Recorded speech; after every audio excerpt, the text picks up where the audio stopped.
Simply stated, there is no such thing as transgender. You're either XX or XY. That's it. God made man male and female. That is determined genetically. That is physiology. That is... I mean, look, the statistics are in. They kill themselves more than any other category of people in our culture. They commit suicide. The life of isolation is terrifying. What happens is they are in bondage to this warped community of people who all are living in an open lie. Living in a lie is totally destructive. So.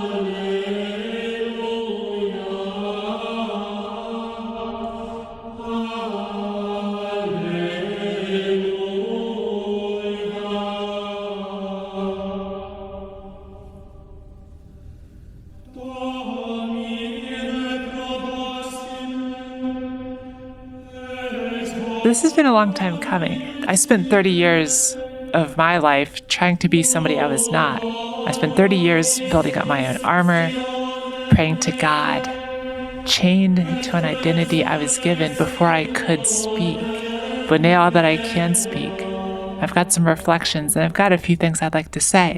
Today in the United States, there are a lot of voices from people who know nothing or care nothing about transgender people. A woman is, but do you think a trans woman is a woman?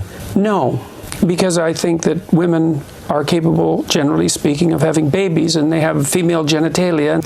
What we call gender dysphoria really begins in sin. It's amazing to me that people who proclaim that they are scientists are so willing to overlook basic biology and proclaim that people who are fully biologically male can magically become biologically female. The left-wing gender insanity being pushed on our children is an act of child abuse. Very simple. For many years, even I laughed at the trans jokes. I made fun of pronouns. I looked down at people who didn't look like me at the time. What if he rapes me? What if she rapes you? You fucking turf whore! I was uncomfortable and repressed who I was out of fear of what people would think about me. You see, I knew who I was at a young age, but I learned to hate that person. I used to be a conservative Christian and took the path that was laid out for me. I consumed the content of the Jordan Petersons and the Joe Rogans and the Ben Shapiro's of the world. And it felt good to be part of a dominant society. Some of you may be asking, well, who are you now? Or what happened? Or why the hell should I even care? I will tell you in this video, but my own journey will only serve to highlight what is currently happening with the trans rhetoric and how many significant issues it ignores. Fortunately, I've heard many trans and queer voices in the past few years, and they've greatly influenced my thinking. This is not to mention my own experience of being trans, being an ER doctor, and how I migrated through the political spectrum from the far right to present. Now, my area of expertise is in emergency medicine. In my day job, I must discern signs and symptoms that indicate true emergencies. I've worked in communities around the US, at least 8 states, from New York to North Dakota to Colorado to Minnesota, all over the place. My finger has been on the pulse of society, which is now rapid in panic. What I observe happening in this country is a true emergency. This emergency affects all of us, not just trans people. In this video, I'll discuss societal norms, healthcare, bodily autonomy, and importantly, Christian domination. There are far too many assumptions and far too much misinformation actively harming those in the trans community. In 2023, Brianna Jai, a trans teen in the UK, was brutally murdered by her cisgender peers. Teenagers Scarlett Jenkinson and Eddie Ratcliffe were convicted in December of her murder. She died after being stabbed 28 times in what was described as a ferocious and frenzied attack. We are going to... Now, this story made international headlines, as is often the case with white victims, but was nonetheless a tragic example of anti-trans violence. Less well known are the stories and backgrounds of the 320 trans people murdered around the world in 2023, and that number climbed to 350 in 2024. A lot of them don't make headlines because of their race, their socioeconomic status, or their occupation. People like Jasmine Star Parker, who was stabbed to death in the streets of DC and was left there for hours. People like Keshae Henderson, who was murdered and then her body was set on fire by a man who called her the devil. Prosecution said as she was dying, he took videos mocking her. People like Savannah Ryan Williams, who was murdered by being shot in the head by a man in Minnesota. I never got to say goodbye to my big sister. But something I always remember she told me is to never say goodbye, to say see you later. It is not a safe world out there. Trans and gender nonconforming people are represented by media and many influential people as vile and a danger to society. Therefore, they must be stopped at all costs.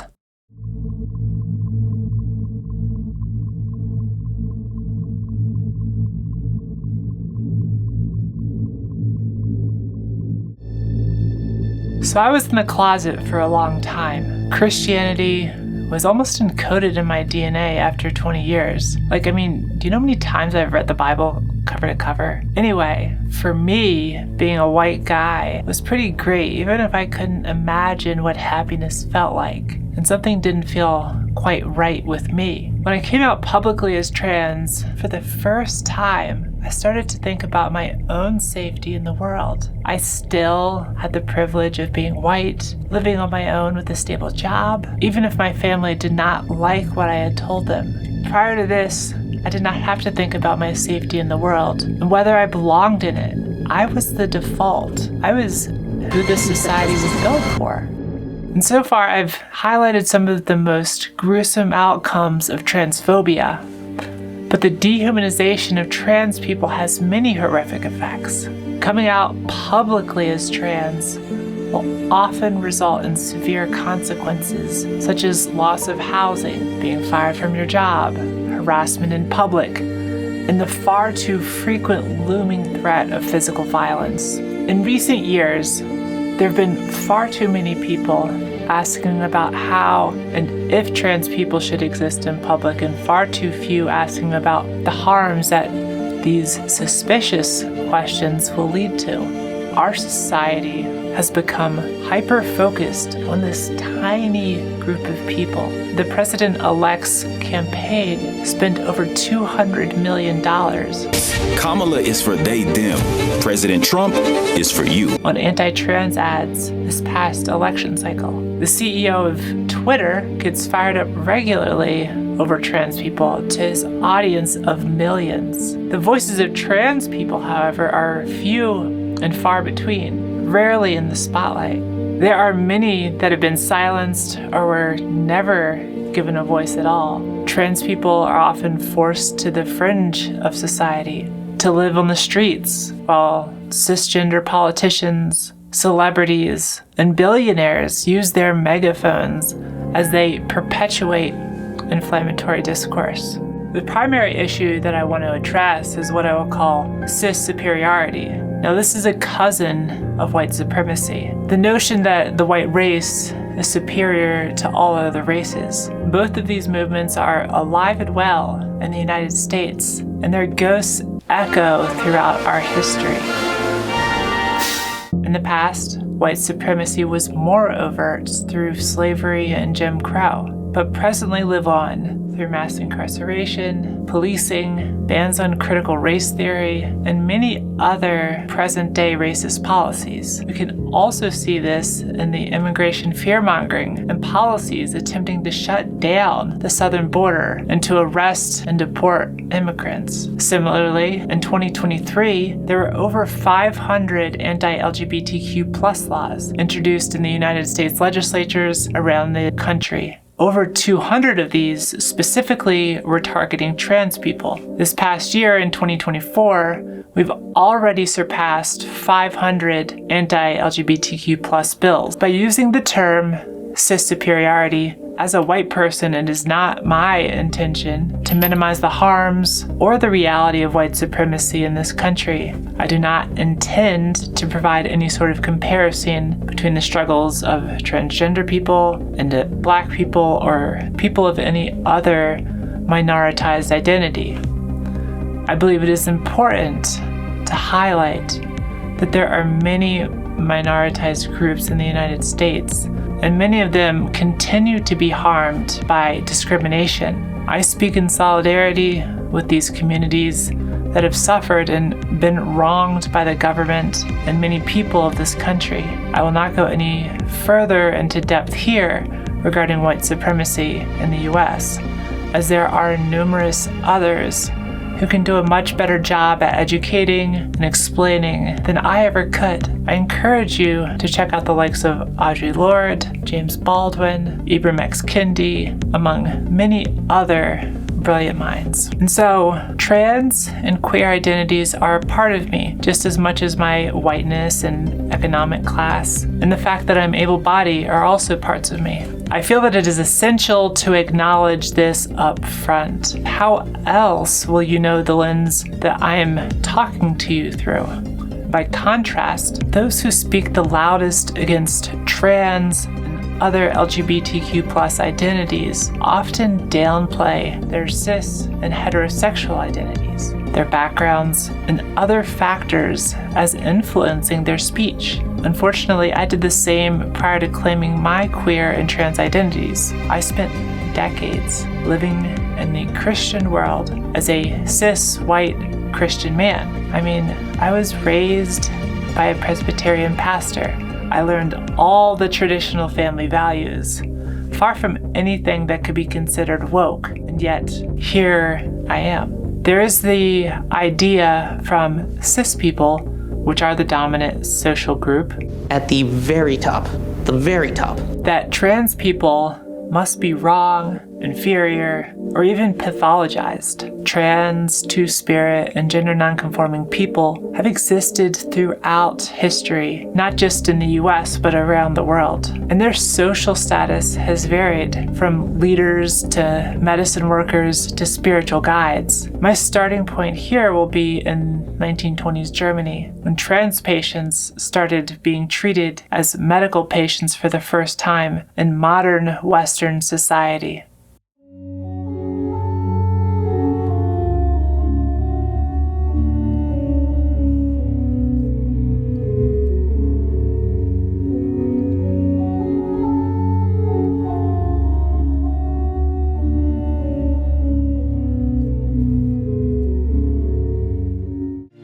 Truly help people who are experiencing what we call gender dysphoria is to go back to the scripture and to go back to the good plan of God for men and women realized in the gospel.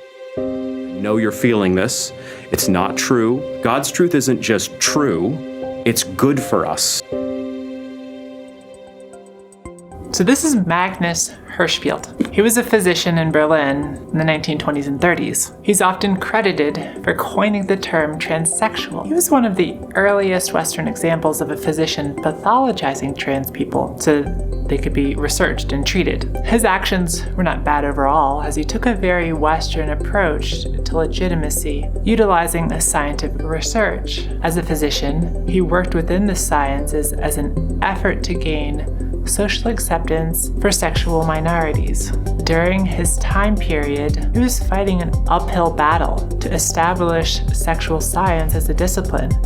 And this was before the Nazis even took power. He founded the world's first sexology research center called the Institute for Sexual Science. And his work was so feared by Nazis, the Institute was raided, and about 20,000 documents and books were publicly burned. And this was technically not a government action. This was done by students under the Nazi ideology. But anyway, he was forced to escape the country and lived in exile for many years. The intersection of trans people, Western medical science, and extremist politics had begun. And now, almost a century later, it's been reignited here in the United States.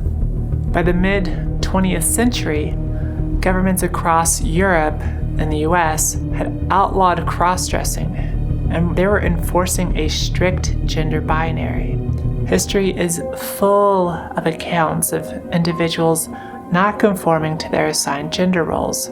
Of course, this isn't taught in schools, because well, it doesn't fit into what are considered America's traditional family values. And, well, there's a lot of issues with the history of American education, as I'm sure many of you know. It's pretty whitewashed.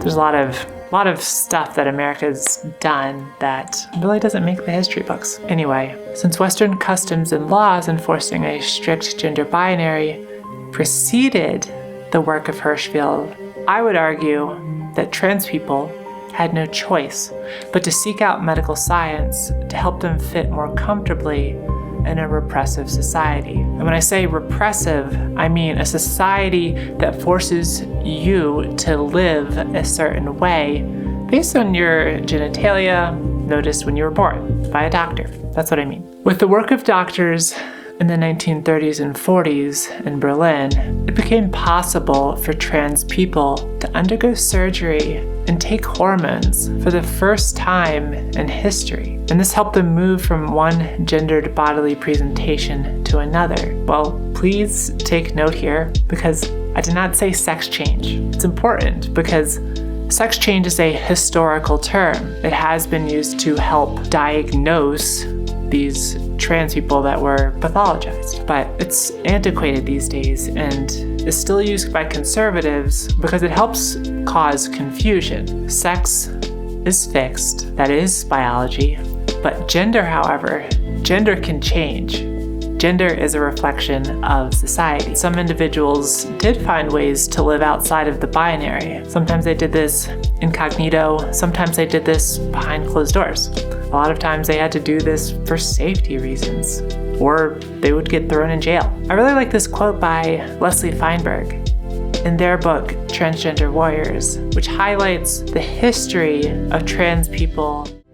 Of course, the laws were not simply about clothing.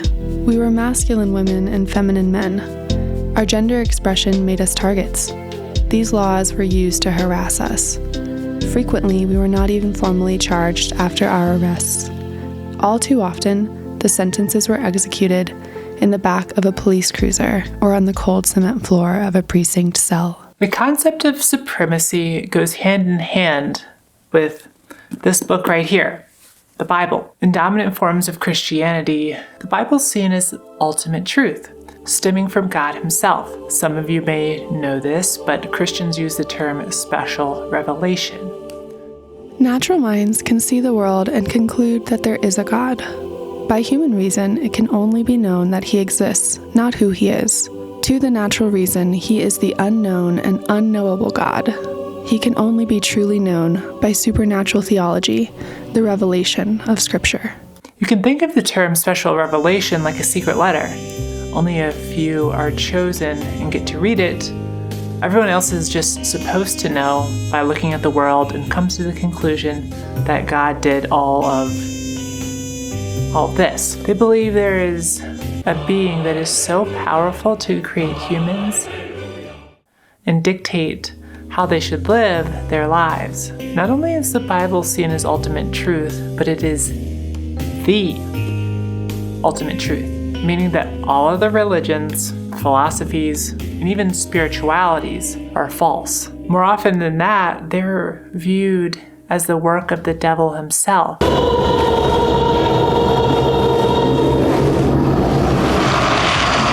Meant to lure people away from Christian truth. I want to make the point here that there are 66 books of the Bible. These have been translated into hundreds of interpretations, also known as versions, that are available in the English language. Furthermore, there are tens of thousands of denominations, each of these with their own unique beliefs. I'm not a math person, but that's a lot. While the Bible has been seen as the gold standard, it seems there's no real consensus. Christian belief and theology is constantly evolving. There was the Great Schism in 1054, which separated the Catholics from the Orthodox. Then there was the Protestant Reformation initiated by Martin Luther in 1517, which then separated the Protestants from the Catholics.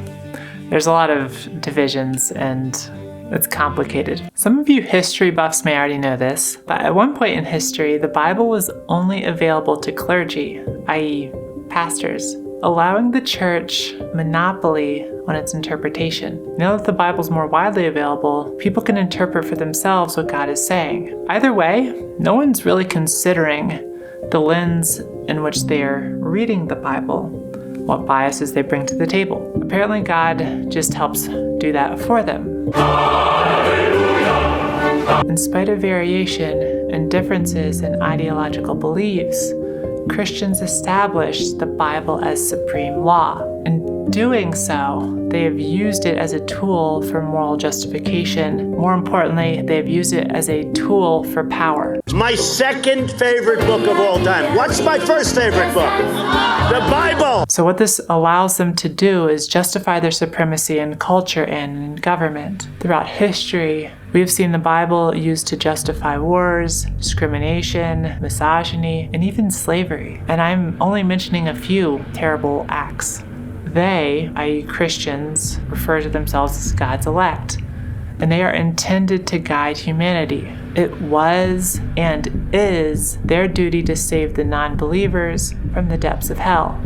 As Christians gained power in the Western world, the rule of law and Christian doctrine became indistinguishable. In some ways, the complexity and malleable nature of the Bible was a great strength. As early as 300 AD, with Roman Emperor Constantine, who took Christianity from a rather obscure religion and he made it the state religion. Christian teachings have been closely intertwined with governmental policy ever since. During Christian history, biblical supremacy has also manifested as missionary work. This, on the surface, does not appear to be evil. In fact, I have no doubt that these missionaries viewed themselves as doing work of the highest virtue. They saw this as a calling. However, throughout history, these missionaries mostly came from white European descent. They traveled throughout many non-white parts of the world that they viewed as uncivilized. It was not enough to spread the word of God, but where these white mission workers went, their culture spread as well, and often more than that. Desmond Tutu, an Anglican bishop in South Africa, famously said, "When the missionaries came to Africa, they had the Bible and we had the land. They said, 'Let us pray.' We closed our eyes. When we opened them, we had the Bible and they had the land." Though, as much as I hate to admit it, I've got another confession to make to you. I have knocked on doors. I've shared the Bible to people in their own homes. I did this with no thought of trying to understand the person I was attempting to convert. My only thought was that these people were sinners and I needed to save them. My privilege and beliefs blinded me from reality. It's kind of an ass, but I did this because I thought it was a calling. I entered many homes, giving answers to spiritual questions, whether or not they were asked by the individual. Fortunately, I got some sense knocked into me. How's it feel now? All right. Ironically enough, this happened at a Christian college. So yes, I was homeschooled, then went to a Christian college, and, well, let's get back to the book I spent many years studying. Next time you're battling with some temptation, set a timer for 23 minutes and just go do something else.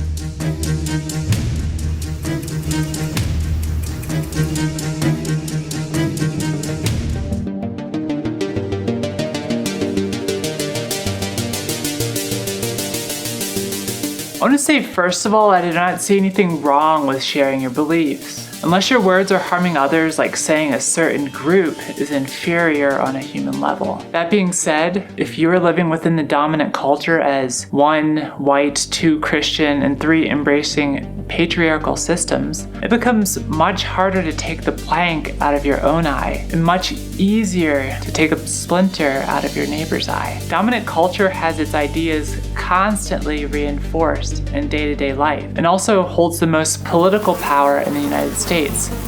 The acronym WASP, White Anglo-Saxon Protestant, denotes the upper class or elite group with disproportionately affluent economic and political advantages in American society. If you couple cultural domination with individual pride, sprinkle little bits of fear on top, Well, that is a recipe for what plays out today. Christianity is seen as the ultimate answer for the troubles of this country, despite the harms that it perpetuates and what it fails to address. It's kind of like the practice of bloodletting. Sure, it was a standard practice for curing ailments at a certain time, but it killed many people in the process. There's no way to move forward in this discussion of cis superiority without addressing the limitations of the Bible. This book contains many important truths, but in no way should it be used to answer every question on how to write policy and run government, especially in a modern, diverse society. I mean, I was taught growing up that the earth was 6,000 years old, and Genesis should be taken literally. Why they have to cling to millions of years regardless. And so we make no apology about the fact that we believe the earth is only thousands of years old. In fact, I believe about 6,000 years old. Then I went to a Christian college, majored in biology, and learned that the Bible is not a perfect text, and we don't have to use the Bible to understand every question that we have. The Bible is a spiritual book that addresses spiritual questions, such as, is there a God? Why is there so much suffering in the world? And what happens when you die? Only Old Testament contained instruction for civil law, i.e. the law that governs acts between community members, such as what to do if two married people want a divorce. The New Testament teaches that the death of Jesus fulfilled much of Old Testament law, although there is quite a lot of debate even among Christians about what that actually means. The Old Testament goes into some serious depth, even regarding what to eat and how to dress. In contrast, there are some general instructions by Jesus surrounding how to treat your neighbor and how to live your life. Jesus was not a governmental figure. He was kind of a hippie. He wasn't an advocate for violence and spent his days traveling the country with his disciples. I mean, if this was the 1970s, they probably all would have had a van together. There are far too many that are harmed by the Bible, especially its misuse in government. Leaders that govern using only a biblical lens end up excluding and harming substantial portions of the population that they're governing. Not all Christians agree on how to interpret the Bible, and there's also a substantial portion of the population who do not use the Bible as a guide for their life at all. A government that is made up of only cis, het, white, able-bodied Christians will be a government for cis, heterosexual, white, able-bodied Christians. This is part of the danger of what is occurring today. There's a moral panic around LGBTQ+ people with a heavy emphasis on trans people. The Bible is silent on transgender issues. Even when it comes to same-sex attraction, there are significant cultural contexts that are often ignored by people today that would apply during a first century text. It can be a little bit complicated to understand, but it's much easier to just So, I want to talk a bit about the concept of anachronism. Anachronism, an act of attributing a custom, event, or object to a period to which it does not belong. Yes, it sounds like a pretentious word, but it's an important one to understand. What this means when we're talking about the Bible is that we cannot apply our 21st century principles to a book that was written 2,000 years ago. We must understand the cultural context. Take the creation story of Adam and Eve. Many scholars understand that this was an allegorical text. Even the Old Testament laws, and like Leviticus, laws that were extremely strict, were used to promote hygiene, food safety, and clothing choices are woven in with sexual practices. But only the sex is cherry-picked today. Even the New Testament discussion about same-sex relationships were more about the exploitation of boys and was part of a larger discussion on inappropriate use of power. The New Testament teachings of Jesus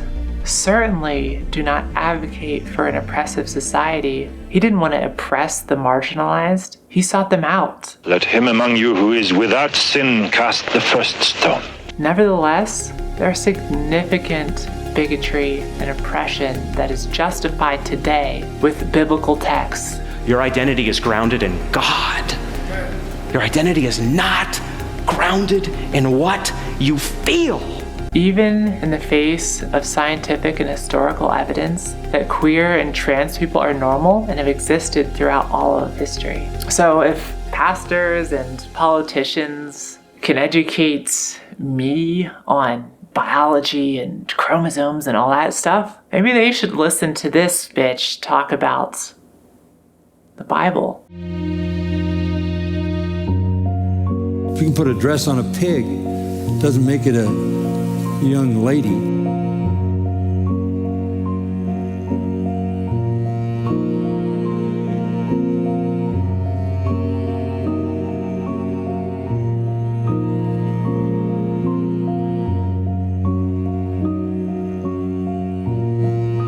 If you can put a dress on a pig, doesn't make it a young lady.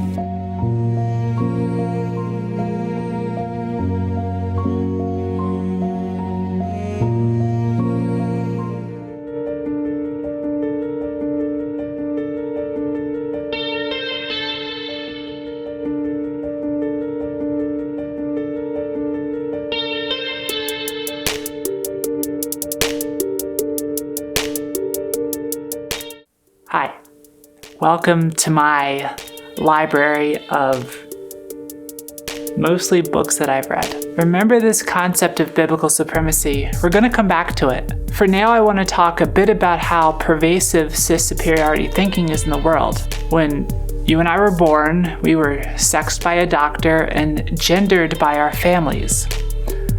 This puts us on a path for our role within society. It starts with the color of a baby's diaper, but continues on to the jobs a teenager can consider when finishing high school. This society has entrapped many people into a strict gender binary. Society dictates gendered clothing, who is responsible for child rearing, and even what hobbies are appropriate for your gender. There are few options to escape and investigate your own self. Imagine a world where strict binaries did not exist, and people were free to live wherever they wanted on the gender spectrum, and there were no consequences. It is possible to also imagine a world where there's less pressure on trans people to fit into a cis society. In such a world, some people may still seek out medical technology to modify their body. I mean, cis people already do this a lot. I mean, we have boob jobs, we have butt jobs, we have chin jobs, we have facelifts, we have hair transplants, hell, we even have calf jobs. Most cis people have not contemplated their gender. Imagine a man wanting to get plastic surgery for a more defined jawline. From an early age, he was told that he was a boy. You're a sweet boy. You're a sweet boy. And then a man. You're a man. He wants to be what society perceives as more masculine and more attractive, so he gets the surgery. Doctors and society at large are not questioning him at all. They're not asking, what if you want to look more feminine later in life? You are going to look fabulous. In contrast, gender nonconforming and trans people question this identity given to them at birth. What if we started admiring people for seeking a better understanding of themselves, rather than chalking it up to mere pathology? It takes a lot of courage to really look at yourself in the mirror and ask the question, who am I? It is horrific that the world we live in often assumes trans people as suffering from some form of mental illness. Gender dysphoria, gender identity disorder, and others have been in the diagnostic and statistical manual of mental disorders for decades. And I'm sure you know, but the DSM is the handbook all mental health professionals use, and it helps them diagnose and classify mental illness. Major depressive disorder to schizophrenia to bipolar. Everything's in there.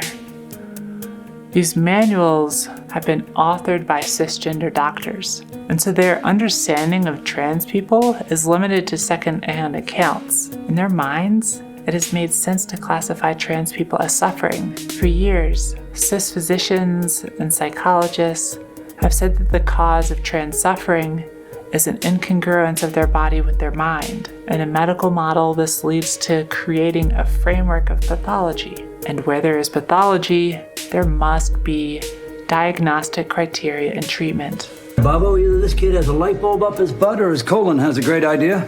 These healthcare providers had such limiting frameworks to their thinking.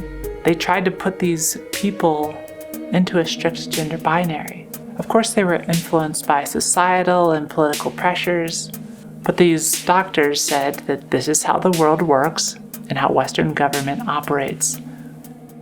So get in this box. It's a lot easier to fit a few people into the framework of everyone else and how they live their lives, rather than address the framework itself.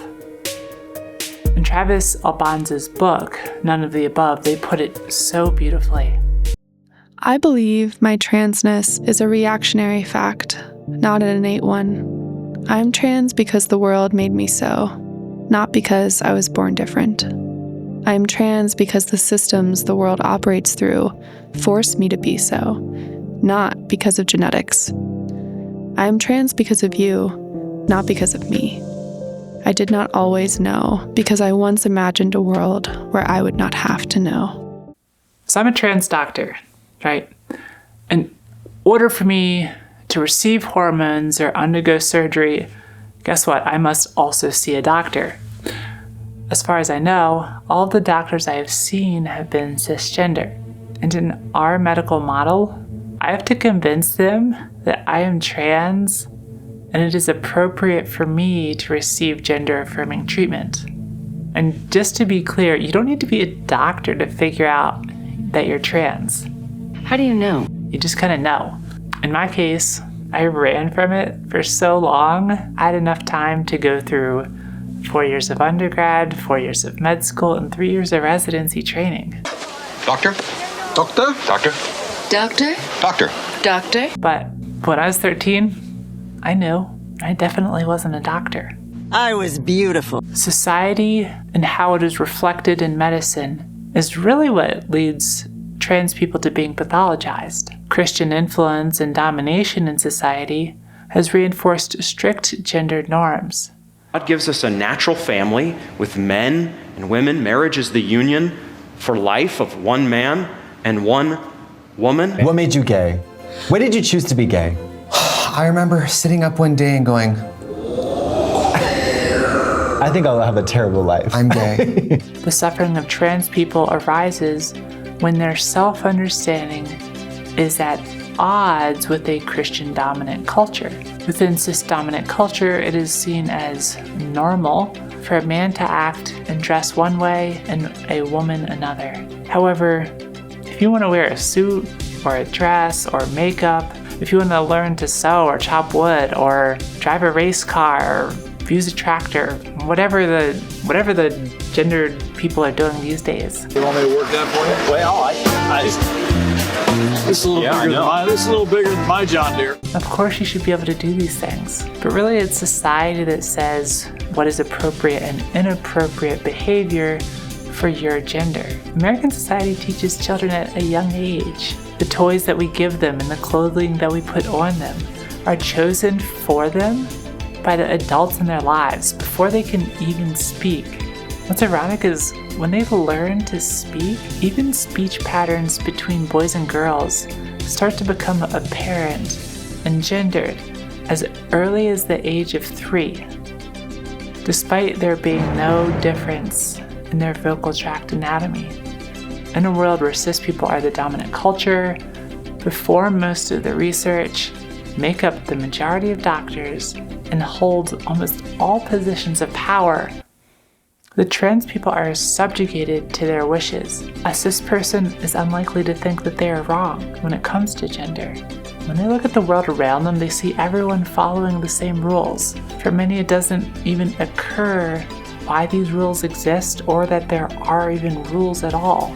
And it's kind of like being on a train, and in this train, you don't realize that the tracks have already been laid out, but somehow you still think that you're the one that's driving. For many cis people, the way gender works, the way they understand themselves, is simply how everybody else must understand the world. To be different from the group can be kind of scary. In All About Love, Bell Hooks writes, Cultures of domination rely on the cultivation of fear as a way to ensure obedience. As a culture, we are obsessed with the notion of safety. When we are taught that safety lies with sameness, then difference, of any kind, will appear as a threat. And this fear has been used by politicians. At CPAC in 2023, some have even gone as far as to advocate for the eradication of transgenderism entirely. Transgenderism must be eradicated from public life entirely. How do you eradicate transgenderism without eradicating trans people? Can we eradicate cisgenderism without eradicating cis people? No. There are many people across the political spectrum that fear their own child may learn about trans people and become trans themselves. In addition to fear, there are a lot of stereotypes that prevent many from wanting to dialogue and understand trans people. A lot of this is rooted in the history of the United States and the history of trans as being a pathology. Less than half of Americans personally know a trans person. I mean, the population of trans people is less than 2%. Far too often, there's a dismissal of what is commonly referred to as gender ideology. This is a catch-all phrase. Nobody really knows what gender ideology is. Ask 20 different people, you'll get 20 different answers. But it's the boogeyman, it's the monster under your bed. What happens when you use this phrase is it dismisses any further discussion. This dangerous combination of implicit bias and overt transphobia leads far too many people to adopt the framework of cis superiority, often without thinking. And this is true not only with regards to transphobia, but also is present in homophobia, racism, xenophobia, sexism. You get the idea. When it comes to bigoted people, they love to hide under the cloak of rationality, and it can make them difficult to detect unless you examine them closely, unless you examine yourself closely. Contrary to what a lot of people believe, what appears to be rational can later be learned to be quite far off from true logic, or reason, or science. What's worse is highly rational people are extremely good at rationalizing their bigotry. They pull the wool over their own eyes. And that should be no surprise. Rationalization often bypasses self-reflection in attempting to understand the world. You can't solve everything with math and logic. Self-reflection, however, requires the integration of thoughts and feelings and understanding the environment that you grew up in and how it may have shaped you. A uniform of ill-fitting J.Crew culottes, fake pearls, and 50-cent scrunchies cannot conceal the fact that you do not know who you are. Now pick your jaw up off the floor and go back to your clam chowder and shallow conversations. Lovely talking to you. I started using hormones a number of years ago. Prior to that, my body already had many physical traits that are commonly thought as masculine. This is a result of me going through a cis-male puberty and not starting a hormone until later in life. I lived under the rule of testosterone, which along with my genetics, made me tall and broad-shouldered and permanently changed my voice. And these are changes that can never be undone. Much of what is common in the rhetoric against trans people are that hormones and surgeries result in permanent changes to an individual body, and that these changes are undesirable, often referred to as mutilation. I will then ask Congress to permanently stop federal taxpayer dollars from being used to promote or pay for these procedures and pass a law prohibiting child sexual mutilation. As I look at my own body, hormones and surgery can help me inhabit a more feminine body, but I also will have to live with many irreversible changes that were made by testosterone. Being on estrogen, I can change the distribution of my body fat, but I cannot change my frame. I can undergo different surgeries, but I cannot change the size of my skull or my pelvis. Electrolysis, which removes facial hair permanently, is super expensive. It takes a lot of time and is really painful, but it permanently removes facial and body hair. For a cis man, facial hair and tall height may be desired traits, but for me, not so much. Many are concerned that allowing minors to access gender-affirming hormone therapy may result in them changing their mind at a later date. Who is me, Charlie? Me is in here. But it's like no one can see me. Do these people make the same arguments that a 15-year-old boy does not know whether he wants to develop into a man and therefore prevent exposure to testosterone until he turns 18? Of course not. They would say this is absurd and they would be correct. But because being cisgender is the default for most people, they cannot imagine a world otherwise. Furthermore, in cis superiority thinking, regret about being on hormones or having surgery that causes permanent changes to someone's body is the worst possible outcome they can imagine. It asserts the supremacy of the cisgender body, and I see an existential panic about men becoming more feminine or women becoming more masculine, and this goes hand in hand with this binary supremacy. The same people never ask if trans people regret not starting hormones sooner.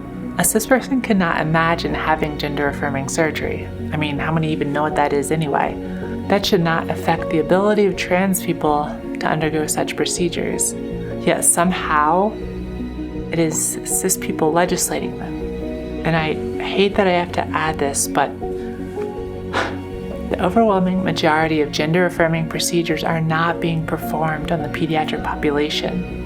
And in fact, the surgeries that do occur in the pediatric population, which are often unmentioned, are surgeries performed on intersex children, attempting to align them with the gender the doctor recommends. A lot of them happen at an extremely young age.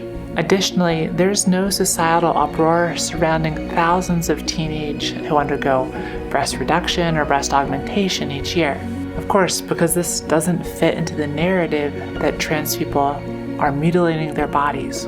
And this is not me as a doctor, but I hate to break it to you. Everyone has a body that is constantly changing, whether it is through aging, getting more wrinkles, getting old. I know, getting old sucks. Surgery, hormones, having accidents, or even getting fucking tattooed. Your body is not going to look the same when you're 50 as when you were 20 or when you're 70. The question we should be asking is not one of regret. Medical literature has already demonstrated that providing hormones and surgeries have extremely low rates of regret in the trans population. In the most recent survey of about 90,000 trans people in the US, 98% said that their life is better after having started hormone replacement therapy. And this is a double standard, because very few doctors ask cis people if they're afraid that they may regret the majority of medical procedures or surgeries that they undergo.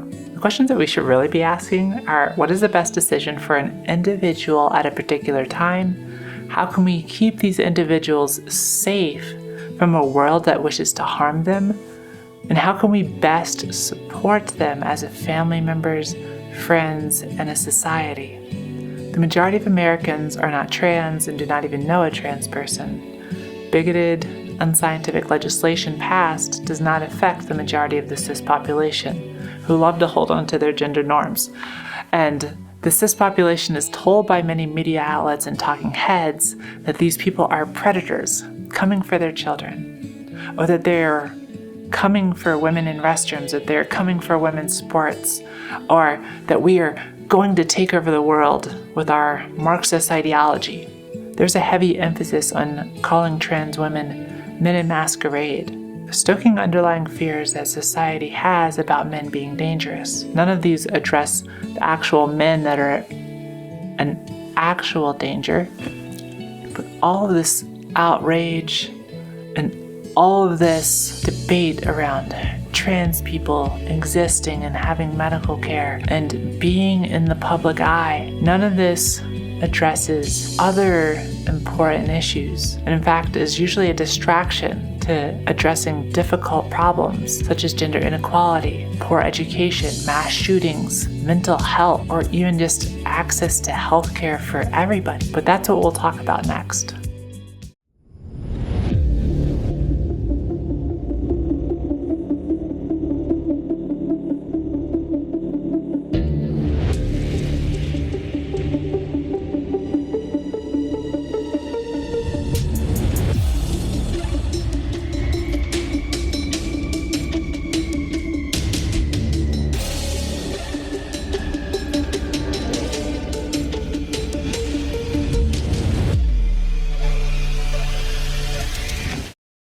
Since before the Constitution was ratified in this country,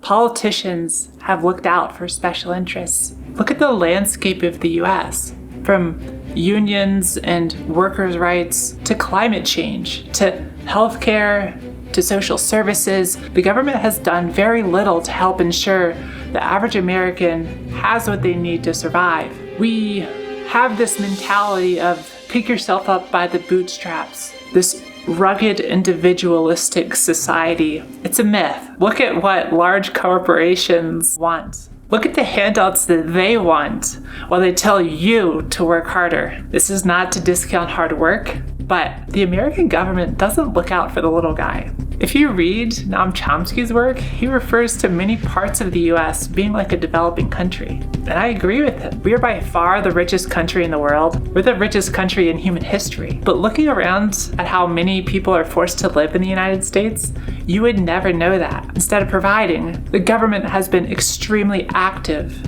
in restricting and removing. LGBTQ+ rights, reproductive rights, and immigration are all used as issues to create hysteria. These issues get people to the voting booth. And centrist and left-leaning political groups, these cultural issues can also inspire people to vote and make them feel that they're doing the right thing. However, cultural issues are just the tip of the iceberg. This system has been responsible for so many harms. As I've already mentioned, the treatment of minoritized identities such as Indigenous people, African Americans, immigrants. We can look at war after war after war, fighting for American interests overseas and for global domination. Corporate interests are prioritized over workers' rights. And so this is the mask of identity politics. These so-called progressive politicians have a line that they will not cross. God bless America. My job in the emergency room gives me the ability to talk to people from all walks of life. Injury and disease do not discriminate. I've had the privilege to hear from people in inner cities and rural areas alike. I get to hear about their daily struggles, why it's hard for them to access medical care, why they can't afford medication, why it's hard to get in with a specialist. I've even heard from patients tell me how their last hospital admission forced them to refinance their house. This is America.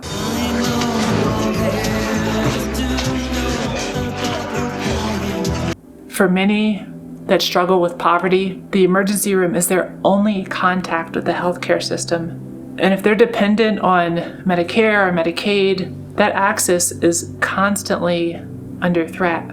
And it's not just the poorest that are struggling. The Rand Corporation estimated that $50 trillion have been transferred from the middle class to the richest people in this country over the last 50 years. When so many are suffering, living paycheck to paycheck, it makes sense that people want a savior. For many of us raised Christian, we have been conditioned that a single individual can save us all. All of this financial struggle, that's what results in a demagogue. A rich country for who? The results of the latest US presidential election really shouldn't be shocking. But it was for many folks who've supported light identity politics, but have ignored the struggles of the working class. When it comes to LGBTQ+ politics, particularly with trans politics over the past few years, What I observe is a conservative strategy to initially target children, but then expand policies that threaten adults as well. It's easy to say save the children and then change policy. But to be honest, kids are not being harmed by transgender care. They're being harmed by inability to access healthcare, inability to get good, nutritious food, the threat of gun violence, whether it be at home or at school. Now we have questions about even vaccines becoming more and more prevalent. Oh, come on. Far too often, there's a silent complicity from left-leaning folks and centrists who don't want to be thrown into camps with Antifa or what's called the far left. For most straight, cis Americans, they don't see this fight for queer politics as their fight. It doesn't really affect them, or so they think. Furthermore, there's many folks in rural areas that are disenfranchised from identity politics. They feel that the government is ignoring them in their struggle and are easily persuaded to squeeze out people that do not look like them. The path to hell for universities has a sign that reads diversity, equity, inclusion. Is that the number of people who really care about this issue enough to assault someone over it is tiny. And yet they have disproportionate power. They are being released by the tens of thousands into our communities. And so, many of you may know this, but trying to protect children is not a new tactic. Going back to the 1970s, actress Anita Bryant initiated the Save Our Children campaign. If homosexuals are allowed their civil rights, then so would prostitutes or thieves or anyone else. The subtext of this campaign was that children needed to be saved from exposure to homosexuality. During this nationwide campaign, the gay community was called many horrible things. The law giving special rights to sex deviants without infringing on the rights of our children. Because of this, legislation was passed in many states that increased discrimination and decreased protection of those in the gay community. Similarly, look at what has been put forth as the genetic ideal for years in the United States. People that are able-bodied, people that are cisgendered and heterosexual, and especially people that are white, they're seen as being up here. Everybody else is down here. But this genetic ideal was present in Nazi Germany. The Nazi Party advocated for a traditional family. They argued that the traditional family would be free from depravity and immorality seen in LGBTQ+ people. This was pretext for removal and destruction of queer literature, and ultimately how they determined that these people needed to be exterminated. History is repeating itself once again. Many have determined that cis people are correct and trans people are at best incorrect. Transgenderism is completely wrong. Completely wrong. And at worst, dangerous. To stop tolerating the transgender ideology entirely. In all times, in all places, for all people, for the good of everyone, full stop. This gives cis people the right to regulate trans people. Honestly, it doesn't really matter what sticks. All they care about is that it does stick. Ultimately comes back to the superiority of cis people and the perverted, strange, or sick trans people. It is you. When I was growing up, I started to question my gender at a young age. This was the time where we didn't have reliable access to internet or even cable. I had a little cell phone that I didn't get till high school. And even then, it only sent text messages and made phone calls and played Tetris. I still love Tetris. My parents heavily censored my entire childhood, especially around gender and sexuality. One places I found those topics even referenced were in books about ancient Rome and ancient Greece. The public library and an encyclopedia. We had like the whole volume of encyclopedias, A to Z. But I thought of gay and trans people as being extremely wrong and extremely sinful, despite their appeal to me, which I didn't fully understand. I thought it was the devil. I didn't know anybody that was gay or trans, And I certainly didn't have any parasocial connections through social media or YouTube. And because of that, I felt like a sick, perverted kid. I prayed so much and repented for my sinful thoughts. And no matter how hard I prayed, I felt so much shame. And the thoughts and feelings never went away. It wasn't something I could talk to my parents to. I didn't have any teachers because my parents were my teachers. And this caused my mental health to suffer. But if I contrast my childhood to what I see with your average person in Gen Z, who are more queer than any other generation, I don't see trans and queer identities as something that is trendy, but rather I see them being normalized and accepted. And what this allows is for people to come out of the closet at a younger age. They realize that the departure from traditional gender norms and sexualities is not actually taboo, but is really normal and healthy. As a result of this, many parents are fearful, especially those who hold Christian or conservative values. But this fear can happen to any parent. A lot of the fear is rooted in loss of control of their own child. In the Bible, it is written to train up a child in the way he should go, so when he is old, he does not turn from it. A lot of parents use this passage to go past just instructing and guiding your child. They want to control their child. They want to control their worldviews, control their beliefs, control their identities. In some ways, it is similar to wanting their child to go to a certain college or have a certain job or even marry a certain person. Parents will often push their child in the way that they want them to go. When it comes to college or a job, though, they may understand if their child wants to do something else. This may lead to some disappointment on the side of the parents, but it's not as fear-inducing as their child coming out as gay or trans. If I told my parents that I wasn't going to go to college, they would have had some concerns. But if I came out as trans, they would have freaked the fuck out. Loss of control of your child is one thing, but losing them to something you do not know nor want to understand can be a source of absolute terror. Coming back to politics, conservatives who want power must adopt different evolutions of Richard Nixon's Southern strategy. When Richard Nixon was campaigning for president, he used white people's long history of racism towards black people to seize power. This was in the 1960s. His campaign successfully distracted people from their economic struggles and made them focus on race. And yet we see this in present day, not only with continued racist policies, but there's so much xenophobia. You have to get him the hell out. You have to get him out. I'm sorry. Homophobia, transphobia, and there's even anti-Semitism sprinkled throughout today's rhetoric. This leads to politicians campaigning and legislating on what should be relatively minor issues. Of course, gay and trans people should have the same rights as cis and straight people. Of course, black people should have the same rights as white people.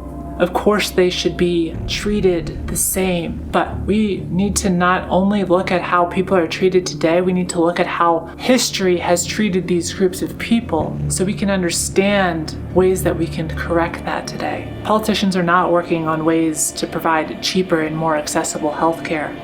They're not working on ways to provide more affordable housing and a broader social safety net. Instead, these politicians will work to reduce access to abortion or trans-related health care. The culture wars are effective because they are so divisive. They gut and cut policy instead of working to meet Americans' needs. There are many politicians that campaign on family values, which really is a coded way to implement Christian beliefs into law. Since these politicians hold their Christian view as supreme, they're convinced that this is how the American people should be governed and regulated. This is at odds with numerous populations that exist and a population that is becoming more heterogeneous by the day. And some of the family values are explicit.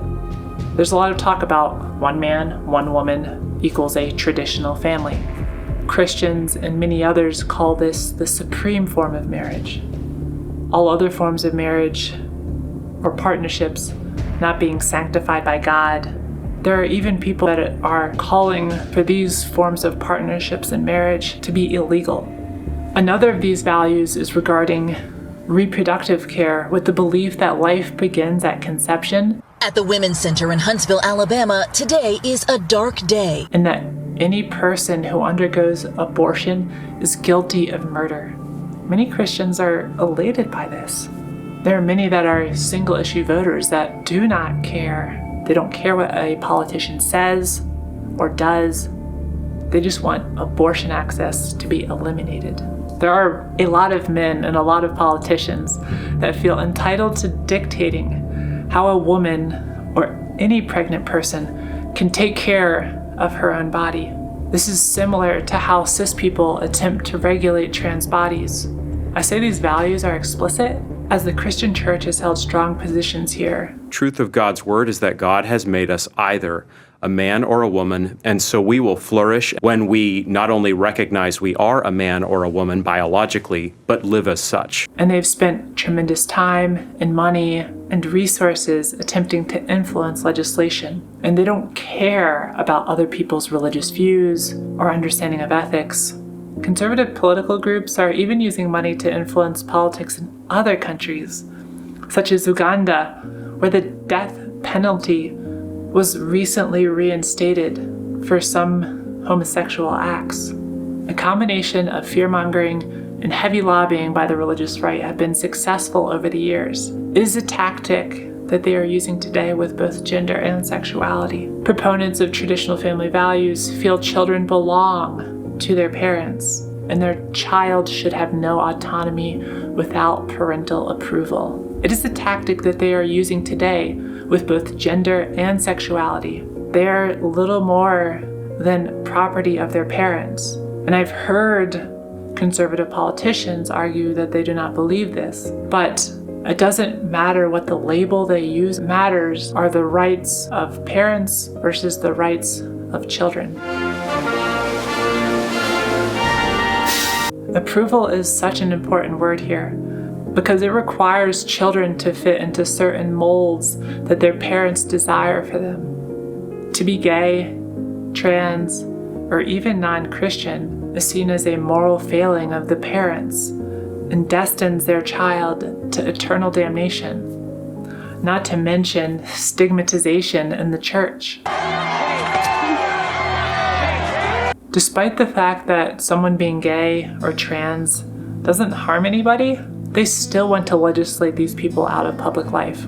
These parents and politicians are failing to protect the freedom of families and individuals who want to live as their most authentic selves. And they want their child to be happy and fulfilled and alive. These politicians proudly boast that they are pro-freedom while simultaneously stripping away the rights of others. Even more than that, they ignore the core belief of the Christian faith, which is love.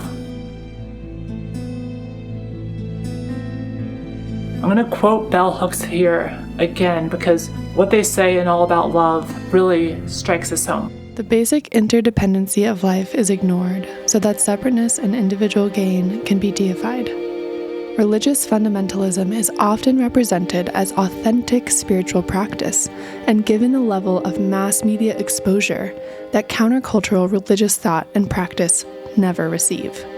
Usually, fundamentalists, be they Christian, Muslim, or any faith, shape and interpret religious thought to make it conform to and legitimize a conservative status quo.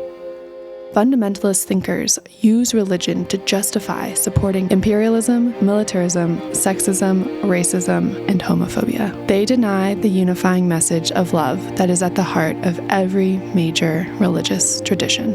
Current-day culture wars have become an existential threat. Politicians, talking heads, and others fighting against this gender ideology, which is whatever you want it to mean, to protect children's bodies and their salvation. Rather than accepting the science demonstrating that people are not influenced into being gay or trans, They use their interpretations of the Bible to demonize these populations. And as is often the case, religion goes hand in hand with power, which goes hand in hand with money. Point at the non-believers that you can see, not the billionaires that you cannot see. Kick and beat the trans person in the street, but let CEOs of the biggest companies in the world take millions and billions of dollars from their workers to get richer and richer. Strip the trans person of their health care, of their ability to access public places. Strip them of protections. It's much easier to do that than put the CEOs on the chopping block, because those are the people that we need to be angry at.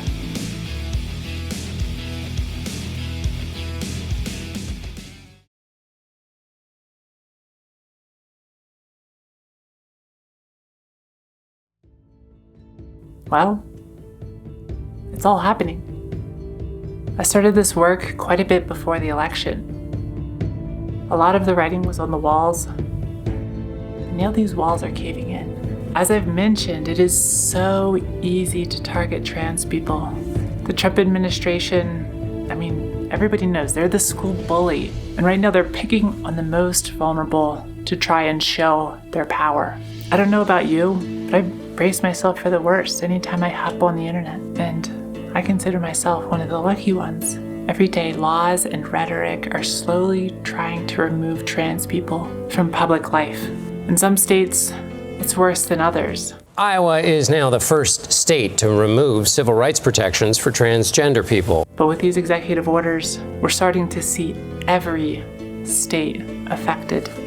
Democratic politicians are nowhere to be found. And many of them were already living so comfortably, so why would they stick their necks out against an administration that is acting like a chainsaw?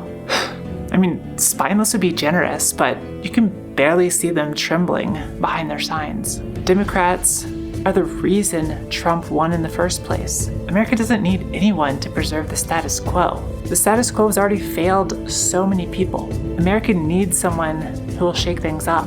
It needs a movement that will shake things up.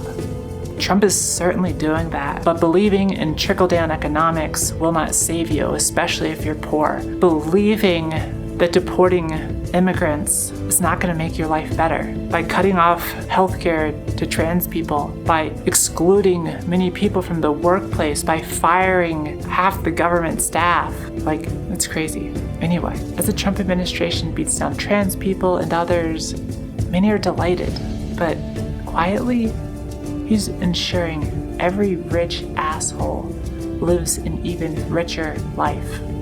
Think of Trump like Nero, who set fire to his own city and blamed the Christians for starting it. It is so ironic that many Christians are doing the same thing to trans people and other minorities. We're not the reason society is struggling.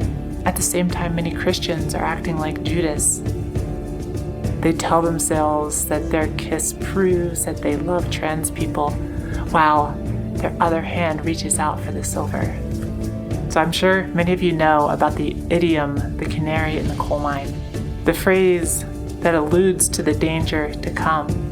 One of the best ways to judge a society is to look at how it treats its most vulnerable people. Imagine the vulnerable people as canaries. When shit hits the fan in society, the vulnerable are the most affected. Think about how this affects people that are living in poverty.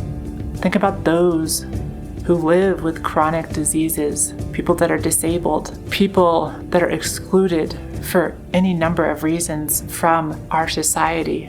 In the United States, this toxicity has been rising for a long time. When we as trans people lose our health care, you are reminded that yours may not be far behind. When we are not allowed to be ourselves at school, you are reminded that this education system is so broken. When we are excluded from the workplace, you are reminded of what stands between you and living on the streets. When we get beaten or killed for being gorgeous in public, You think hard about coloring outside the lines of societal norms and suppress your most beautiful self. When you look us in the eyes, you are not confronted with a trans person, but with your very security, everything you assumed to be true. What if you let go of all assumptions? Where would that leave you? Whether you live in a city or a rural area, whatever your political views are, we need to refocus. What matters in this country is those who have and those who do not. This life can be so much more beautiful than you dare to dream. Only by acknowledging and loving the humanity in each other can we take down the forces that pretend to care for us. Actually, they're not even pretending to care. The reason billionaires call empathy poison is because if they were to actually feel the pain of those who are struggling to survive, they wouldn't be building rocket ships. They would be building hospitals and healthcare clinics and homes and schools. It is time for us to demand better. And if we don't get it, well,